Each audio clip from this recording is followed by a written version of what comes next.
नमस्कार दोस्तों, मेरा नाम है अंशुमन नायक और आप सभी का बहुत बहुत स्वागत है इंडियन डिफेंस न्यूज के डिफेंस टॉक सीरीज में,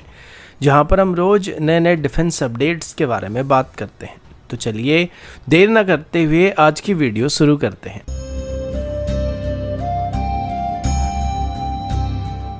आज की पहली अपडेट डीआरडीओ के एक नए टॉर्पेडो प्रोजेक्ट की तरफ से है और अभी डीआरडीओ की तरफ से हमारी अंडर वाटर वॉरफेयर कैपेबिलिटी को बेहतर करने के लिए एक नेक्स्ट जनरेशन हैवीवेट टॉर्पेडो यानी कि HWT क्लास के टॉर्पेडो को डेवलप करने का प्लान किया जा रहा है। अभी जो टॉर्पेडोज इंडियन नेवी के पास मौजूद है उनका ऑपरेशनल रेंज करीब 40 से 50 किलोमीटर तक ही सीमित होता है, लेकिन अभी डीआरडीओ की तरफ से जिस नए टॉर्पेडो को डेवलप करने का प्लान किया जा रहा है उसमें इसकी रेंज को 3 गुना तक बेहतर करने का प्लान किया जा रहा है, यानी कि इसका रेंज अप्रोक्सीमेटली 120 से 150 किलोमीटर तक होने की उम्मीद किया जा रहा है। अभी के हैवीवेट क्लास के टॉर्पेडो सिस्टम में generally electric battery power motor system का इस्तेमाल होता है, जो कि इसका मेन propulsion सिस्टम होता है और इसकी वजह से इसका स्पीड और एंड्योरेंस लिमिटेड होता है। लेकिन ये नए टॉर्पेडो सिस्टम में अभी डीआरडीओ कुछ नई टेक्नोलॉजी को इंटीग्रेट करने का प्लान कर रहा है और ये एक हाइब्रिड propulsion सिस्टम होने वाला है या फिर कोई कंप्लीटली नई टाइप की propulsion सिस्टम मैकेनिज्म को भी इसमें इंटीग्रेट करने का प्लान किया जा रहा है, जिस पर अभी डीआरडीओ की तरफ से काम किया जा रहा है, जिससे हमारे टॉर्पेडो आगे चल के हाई स्पीड, ज्यादा रेंज और एक्सटेंडेड अंडर वाटर एंड्योरेंस को अचीव कर पाएंगे।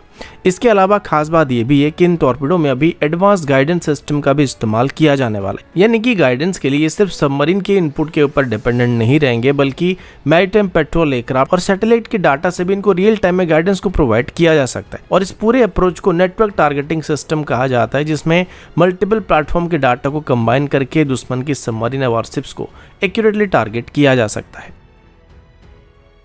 अगला अपडेट भारत के डिफेंस एक्सपोर्ट सेक्टर की तरफ से है, जहां एक मेजर डेवलपमेंट सामने आया है।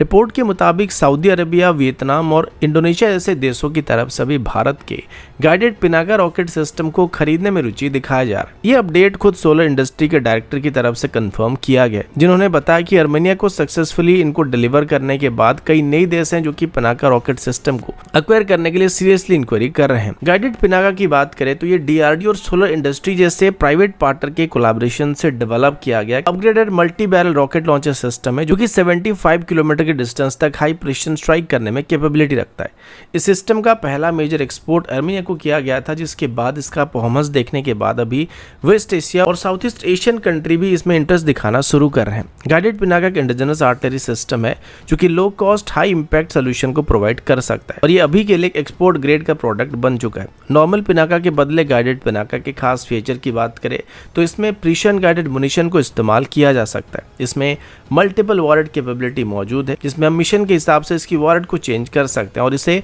हाई मोबिलिटी के साथ बैटलफील्ड में रैपिड डिप्लॉयमेंट के लिए भी इस्तेमाल किया जा सकता है। ये सिस्टम ना केवल कन्वेंशनल बैटलफील्ड के लिए इफेक्टिव माना जाता है, बल्कि एसिमेट्रिक वॉरफेयर वाले कॉन्फ्लिक्ट जोन में भी इसको इस्तेमाल किया जा सकता है, जहां पे पिन पॉइंट स्ट्राइक करना काफी जरूरी होता है। अभी सऊदी अरेबिया, वियतनाम और इंडोनेशिया जैसे देशों की तरफ से इसको एक्वायर करने में इंटरेस्ट दिखाना मतलब ये है कि भारत के डिफेंस सिस्टम का ट्रस्ट अभी ग्लोबल लेवल पर धीरे धीरे बढ़ने लगा है, क्योंकि भारत की फ्यूचर डिफेंस एक्सपोर्ट एम्बिशन के लिए बहुत ही पॉजिटिव सिग्नल होने वाला है।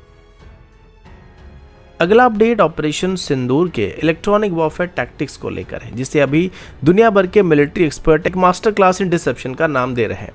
ये 4 दिन का एयर कॉम्बैट जो कि 7 मई 2025 से लेके 10 मई 2025 तक भारत ने पाकिस्तान के खिलाफ लॉन्च किया था। उसमें इंडियन एयरफोर्स की तरफ से जैसा सूपिंग और इलेक्ट्रॉनिक डिसेप्शन दिखा था, इसको लेकर अभी फॉर्मर यूएस एयरफोर्स के पायलट रियान बॉर्डनेमर का कहना है कि this was the best spoofing and deception tactic we have ever seen, यानी कि अभी तक इस तरीके का स्पूफिंग और इलेक्ट्रॉनिक वॉरफेयर का डिसेप्शन टैक्टिक मॉडर्न वॉरफेयर में देखा नहीं गया था।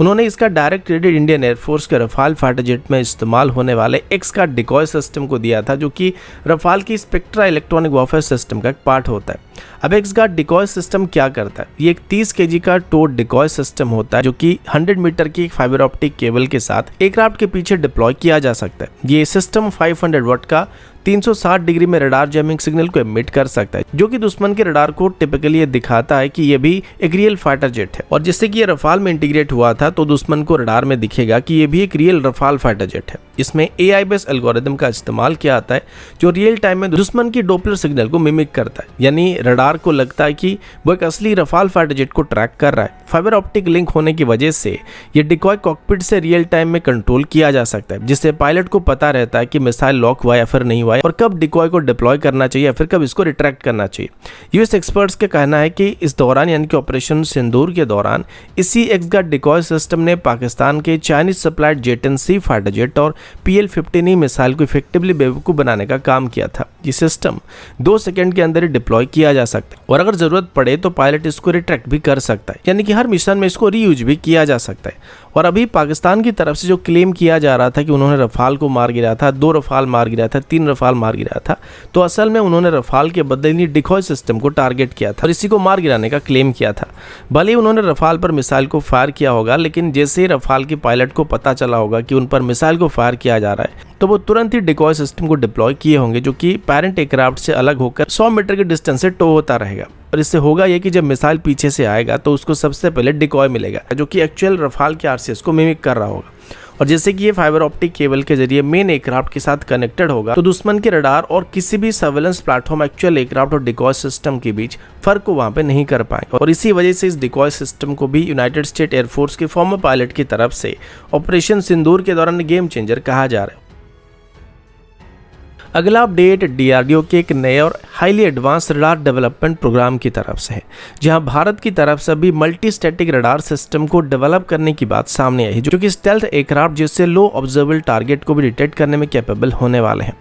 ये प्रोजेक्ट भारत के लिए स्ट्रेटेजिक पॉइंट ऑफ व्यू से देखा जाए तो एक मेजर ब्रेक थ्रू माना जा रहा है, क्योंकि चाइना और पाकिस्तान के पास अभी J-20 और J-31 जैसे या J-35 जैसे एडवांस स्टेल्थ फाइटर पहले से ही मौजूद होने वाले, और भारत के पास आने वाले 10 सालों तक कोई भी 5th जनरेशन फाइटर जेट मौजूद होने की उम्मीद नहीं किया जा रहा है। तो ऐसे कंडीशन में एंटी स्टेल्थ रडार ही भारत का मेन पॉजिटिव पॉइंट बनने वाले हैं। अब बात करें मल्टी स्टैटिक रडार सिस्टम की, तो ये सिस्टम ट्रेडिशनल मोनोस्टैटिक रडार सिस्टम से थोड़े अलग होते हैं। मोनोस्टैटिक रडार में ट्रांसमीटर और रिसीवर सेक्शन जो होता है वो एक ही जगह पर मौजूद होता है। इस वजह से स्टेल्थ एयरक्राफ्ट रडार सिग्नल को या तो एब्जॉर्ब कर लेते हैं या फिर उसको एंगल चेंज करके दूसरे एंगल में डिफ्लेक्ट कर देते हैं। इसी वजह से रडार सिग्नल वापस मोनोस्टैटिक रडार की एंटीना तक नहीं पहुंच पाता। लेकिन मल्टी स्टैटिक रडार सिस्टम में मल्टीपल ट्रांसमीटर और रिसीवर सेक्शन को ज्योग्राफिकली अलग अलग जगह में डिप्लॉय किया जाता है और इनको एक नेटवर्क के जरिए कनेक्ट किया जाता है, यानी कि रडार सिग्नल एक जगह से एमिट होता है और दूसरी जगह पर रिसीव किया जाता है। इससे जो रडार सिग्नल स्टेल्थ एयरक्राफ्ट से स्कैटर होकर निकल जाते हैं उससे भी कैप्चर किया जा सकता है। DRDO की तरफ से अभी इस प्रोजेक्ट में AI based signal processing system, advance triangular techniques और डाटा फ्यूजन एल्गोरिदम का इस्तेमाल किया जाने वाला, जिससे ये रडार सिस्टम रियल टाइम में स्टेल्थ फाइटर जेट को, ड्रोन्स को और क्रूज मिसाइल को एक्यूरेटली डिटेक्ट और ट्रैक करने में सक्षम होने वाला है। मल्टी स्टैटिक रडार सिस्टम के एडवांटेज के बारे में बात करें तो इसके कई एडवांटेजेस होने वाले हैं। पहले तो इसे स्टेल्थ डिटेक्शन कैपेबिलिटी काफी इंप्रूव हो सकता है, क्योंकि स्कैटर्ड रडार रिफ्लेक्शन को मल्टीपल एंगल से हम लोग कैच कर सकते हैं, जिस वजह से स्टेल्थ फाइटर जेट अभी रियली इनविजिबल नहीं रहने वाले। दूसरा, इन रडार सिस्टम का जैमिंग रेजिस्टेंस भी काफी ज्यादा होने वाला है, क्योंकि अगर इसका एक नोड डिसेबल होता है, यानी कि एक नोड को डिसेबल किया जाता है, तो दूसरा नोड वहां पे ऑपरेशन होने वाला है, यानी कि एक समय पर पूरा सिस्टम कभी भी डाउन नहीं जाएगा। तीसरा पॉइंट ये कि इसमें वाइड एरिया सर्वेलेंस भी संभव होने वाला है, जो भारत की वास्ट बॉर्डर और मैरिटाइम जोन को कवर करने के लिए आइडियल सोल्यूशन होने वाला है। और चौथा और आखिरी पॉइंट ये कि इसमें बेटर क्लटर रिजेक्शन, यानी कि रडार फॉल्स पॉजिटिव सिग्नल को रिड्यूस करने की क्षमता मौजूद होने वाला है। तो कुल मिलाकर DRDO का ये मल्टी स्टैटिक रडार सिस्टम एक ऐसा स्टेप होने जा रहा है जो फ्यूचर एयर कॉम्बैट एनवायरनमेंट में स्टेल्थ फाइटर जेट थ्रेट को टैकल करने में भारत के लिए एक मेजर सिस्टम होने वाला है, जो कि भारत की इंटीग्रेटेड एयर डिफेंस कमांड में इंटीग्रेट होने के बाद हमारे करंट एयर डिफेंस सिस्टम भी आराम से दुश्मन की स्टेल्थ फाइटर जेट को टारगेट करने में सक्षम होने वाले हैं। अगला अपडेट एक ऐसे डेवलपमेंट की तरफ से जिसमें टर्किश मीडिया अभी पैनिक मोड में आ गया है। अभी टर्की कुछ मीडिया आउटलेट की तरफ से क्लेम किया जा रहा है कि भारत की तरफ से अनऑफिशियली अपने LR-LSA मिसाइल, यानी कि long range land attack cruise missile को ग्रीस को ऑफर किया जा रहा है, क्योंकि नाटो का एक मेंबर होने के साथ साथ टर्की का पुराना रीजनल राइवल है। ये रिपोर्ट सबसे पहले ग्रीक डिफेंस आउटलेट जैसे कि पेंटापोस्टा गामा और जियो स्ट्रेटेजिका जैसे आउटलेट की तरफ से पब्लिश किए गए थे कि भारत की तरफ से अभी अनऑफिशियली ग्रीस को LR-LSA मिसाइल को ऑफर किया जा रहा है। और फिर टर्किश चैनल TR हावर की तरफ से इसको लेके काफ़ी अग्रेसिव रिपोर्टिंग करना चालू किया जा रहा है। LRLSA मिसाइल DRDO की तरफ से डिजाइन किया गया एक सबसोनिक क्रूज मिसाइल है जो कि निर्भय मिसाइल को फर्दर रिफाइन करके डेवलप किया जा रहा है। इस मिसाइल का रेंज लैंड बेस्ड वेरिएंट के लिए यानी कि लैंड बेस्ड लॉन्चर प्लेटफॉर्म से अप्रोक्सीमेटली 1500 किलोमीटर तक होने वाला है और नेवल प्लेटफॉर्म से इसका रेंज 1000 किलोमीटर के आसपास होने वाला है। इसमें इंडिजिनस मानिक इंजन का भी इस्तेमाल किया जा रहा है और साथ ही इसमें गाइडेंस के लिए INS, GPS और टेरकम जैसे सिस्टम का इस्तेमाल किया जा रहा है, जिस वजह से इसकी एक्यूरेसी 10 मीटर के अंदर ही पाया जाता है। ये मिसाइल लो एल्टीट्यूड में टेरेन फॉलोइंग पाथ को फॉलो करता है, मेंटेन करता है, जो कि इसे इंटरसेप्ट करना बहुत मुश्किल बना देता है। इस वजह से इसको भारत का टॉमहॉक मिसाइल भी कहा जाता है या फिर कुछ इसको रशिया के कैलिबर मिसाइल के साथ भी कंपेयर करते हैं।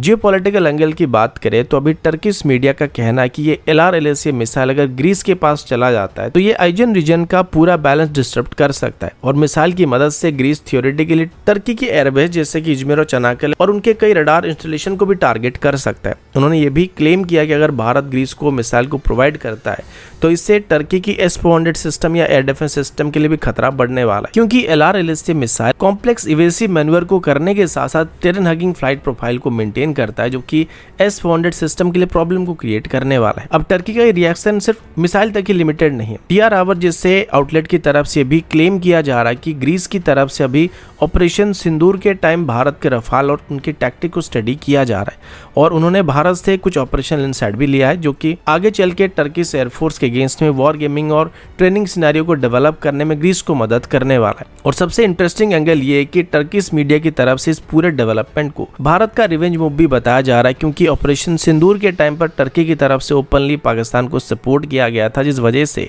टर्की का कहना है कि भारत यहाँ पर अभी टिट फॉर टैट का टैक्टिक्स अपना रहा है।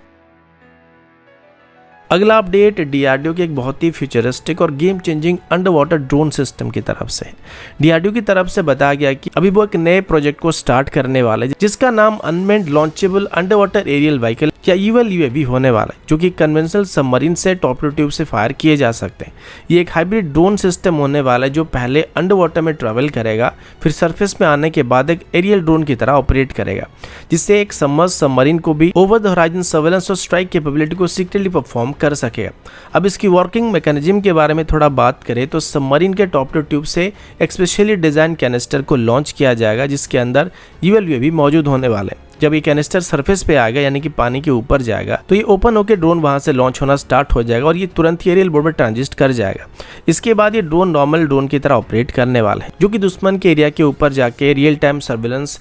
आईएसआर ऑपरेशन, इलेक्ट्रॉनिक वॉरफेयर या फिर इवन कैमिकल स्ट्राइक को भी करने में सक्षम होने वाले हैं। ये कैपेबिलिटी इंडियन नेवी के डीजल इलेक्ट्रिक सबमरीन को स्टेल्थी मोड में ऑपरेट करते हुए भी एक एरियल एडवांटेज को प्रोवाइड करने वाले, खास करके लिटरल जोन, एनिमी पोर्ट्स और कैरियर ग्रुप के अगेंस्ट में सर्वेलेंस के लिए काफी मायने रखने वाले। लेकिन यहाँ पर बात खत्म नहीं होता है, क्योंकि DRDO की तरफ से भी दूसरे पैरेलल प्रोजेक्ट के अंदर भी submarine launch under water drone swarm को डेवलप करने पर काम किया जा रहा है। लेकिन ये स्मॉल साइज UAV होने वाले यानी कि अनमेन्ड अंडर वाटर व्हीकल होने वाले, जो कि अंडर वाटर में ही स्वार्म के तौर पर ऑपरेट करने वाले, जिनको एक मदरशिप के तौर पर सबमरीन के अंदर से ऑपरेट किया जाने वाला। अब ये swarm drone mine detection, seabed mapping, anti submarine warfare, harbour defence या इवन कोऑर्डिनेटेड अटैक करने के लिए भी इस्तेमाल किए जा सकते हैं। तो दोस्तों अभी के लिए इतना ही, मिलता हूँ आपसे अगले वीडियो में, तब तक के लिए जय हिंद, वंदे मातरम।